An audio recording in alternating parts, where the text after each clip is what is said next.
All right, guys, welcome to the top 5 गोदी of this week, and we have so many important things for you. वो खबरें, वो चीजें जो देश के लिए जरूरी है, देश की जनता के लिए जरूरी है. साथ ही साथ गोदी मीडिया की कितनी बैंड बजाई है लोगों ने, वो भी बताते हैं. If you liking this series, please press subscribe and share the video. तो करना.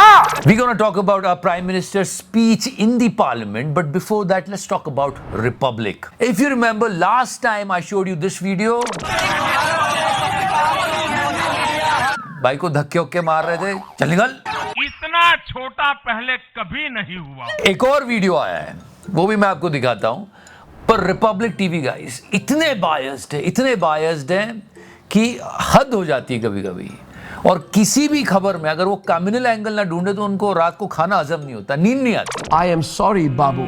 इसी सिचुएशन पे हो जाए कि कभी जूते कभी लात, कभी जूते कभी लात. रिपब्लिक वालों, यही है तुम्हारी औकात.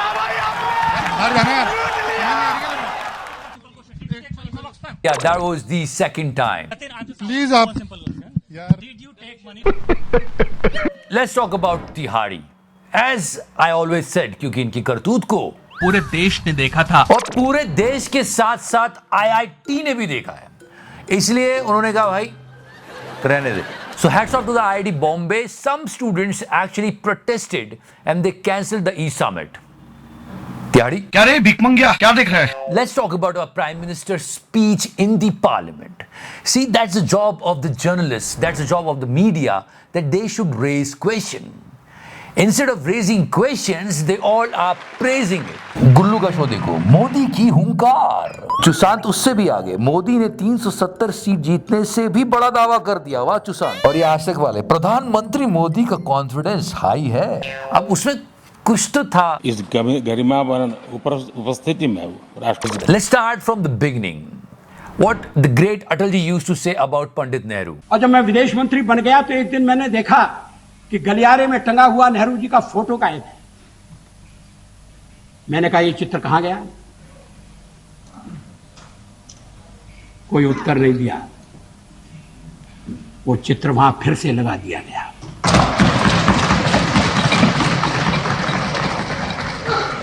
क्या इस भावना की कद्र है? बिल्कुल है, और की जानी चाहिए कद्र. अगर मोदी जी की स्पीचेस को अभी जो पार्लियामेंट में बोल रहे हैं अटल जी सुनते तो शायद उन्हें थोड़ा दुख होता. We all heard the parliament speech, पूरे टाइम नेहरू नेहरू नेहरू नेहरू. एक छोटा सा कट लगाया है, बस ये चलता रहा. नेहरू जी को नेहरू जी ने एक चिट्ठी पंडित नेहरू जी द्वारा पंडित नेहरू ने जो कहा था, ये नेहरू जी लाल किले से बोल रहे हैं, यानी नेहरू जी की always cursing the past government. Yes, we are not with any political party. Yes sir, वो बुरे थे, इसलिए तो लोगों ने आपको चुना. हमें आपसे उम्मीद है आप अच्छा करोगे. लेकिन हो ये रहा है कि 10 साल से आप हैं, आप अभी भी उन्हीं की गलतियां निकाल रहे हो. That's actually pretty weird. और मीडिया कोई बात भी नहीं करता. दलाल. Then our Prime Minister was talking about dynasty politics. जहां एक परिवार को पार्टियां लिखी जाती हैं, वो लोकतंत्र में उचित नहीं है. लोकतंत्र में party And the irony was, हम भी चाहते हैं ये इसकी चर्चा करिए. हमारे साथ आपके साथ मेरा विषय नहीं है. हमारे home minister mister Amit Shah और राजनाथ सिंह जी भी वहीं बैठे थे, और दोनों के बेटे या. तो जब ये कहा गया तो कहीं से जवाब आया. फिर मोदी जी थोड़े हड़बड़ा से गए. Before I starting I will tell you, देश सबसे प्रथम और देश की अखंडता सर्वोपरि. ये क्यों कहा जा रहा है ये बताऊंगा मैं बाद में, पर हाँ, मैं पूरी तरह से सहमत हूं कि देश को एक अंगांगी भाव की तरह देखना चाहिए. बहुत अच्छी बात कही मोदी जी ने. जैसे शरीर होता है, शरीर में जैसे अंगांगी भाव होता है, अगर पैर में कांटा लगे तो पैर ये नहीं कहता है, हाथ कभी नहीं सोचता है कि मुझे क्या, पैर को कांटा लगा है, पैर पैर का काम करेगा. पल भर में हाथ पैर के पास पहुंच जाता है, कांटा निकल. इस सारी बात जो मोदी जी बता रहे थे वो इसलिए बता रहे थे कि देश इस तरह एक दूसरे के साथ जुड़े हुए हैं. सारे स्टेट्स पैर को लगता है, आंखें नहीं कहती कि आंसू मैं क्यों बहाऊं, आंसू आंख से निकलते हैं. हमें हर स्टेट का ध्यान रखना चाहिए. जिस प्रकार से अगर देश का भी कोई कोना, देश का कोई क्षेत्र विकास से वंचित रह जाएगा तो देश विकसित नहीं हो सकता है. और इसलिए हमें भारत को एक अंगांगी भाव से देखना होना चाहिए, उसको टुकड़ों में नहीं देखना चाहिए। मोदी जी, मणिपुर की तरफ आप क्यों नहीं देख रहे हो? Come on, oh come on. Why Modi ji was saying all this and I'm completely agreeing with this? Karnataka में काफी कुछ बातें चल रही है। फिर से मैं बता दूं, देश की अखंडता सर्वोपरि। Not me, not anyone. Mr. Rahul Kanwar, he is explaining how much they are getting back.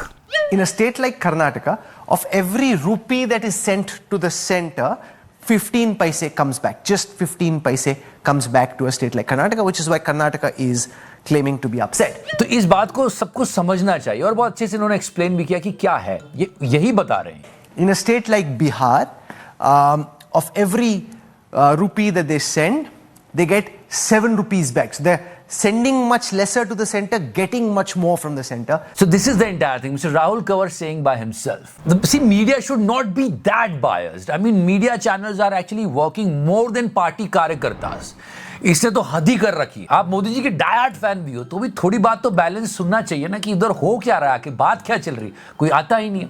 पर कुछ पत्रकार बोल जाते हैं। ये क्लिप वायरल हुआ। ये जांच एजेंसियां सिर्फ और सिर्फ उन्हीं राज्यों को देख रही हैं, उन्हीं राज्यों की फाइलें खोल रही हैं, उन्हीं राज्यों की फाइलें खुली हुई हैं। क्या जिन राज्यों में बीजेपी की सरकारें नहीं हैं, क्या वहीं के मुख्यमंत्री, वहीं के मंत्रियों के सारे भ्रष्टाचार, सारे टेंडर के, ये जो जल बोर्ड का मामला, ये 38 करोड़ रुपए का है।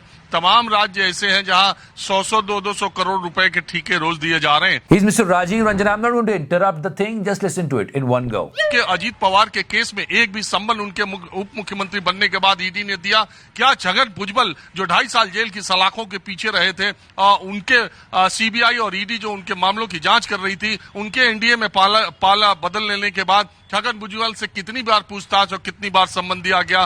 क्या हसन मुशर्रफ जो मंत्री बनने से पहले एनडीए सरकार के एक हफ्ते पहले ईडी ने उनके यहाँ रेड की थी, उस रेड का क्या हुआ? उसके बाद का सम्मन ईडी ने दिया या नहीं दिया? क्या प्रफुल्ल पटेल जिनकी वर्ली की एक बिल्डिंग के 4 फ्लोर सीज किए गए थे, क्या उसके बाद कोई उनको नोटिस गई या नहीं गई? So kudos to the journalist. At least he has some guts to speak.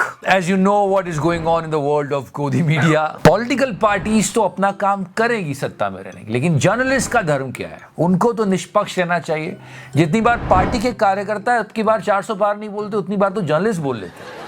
And these visuals are also going viral. Farmer protest. UP farmers staged protest against government march towards parliament from Delhi, Noida.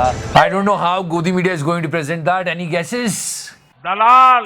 क्या पता क्या बनाएंगे इनको वो लोग। फिर से मैं बता दूं, देश का मीडिया निष्पक्ष होगा तो देश का भला होगा, देश के लोगों का भला होगा। बस हमारी एक कोशिश होती है।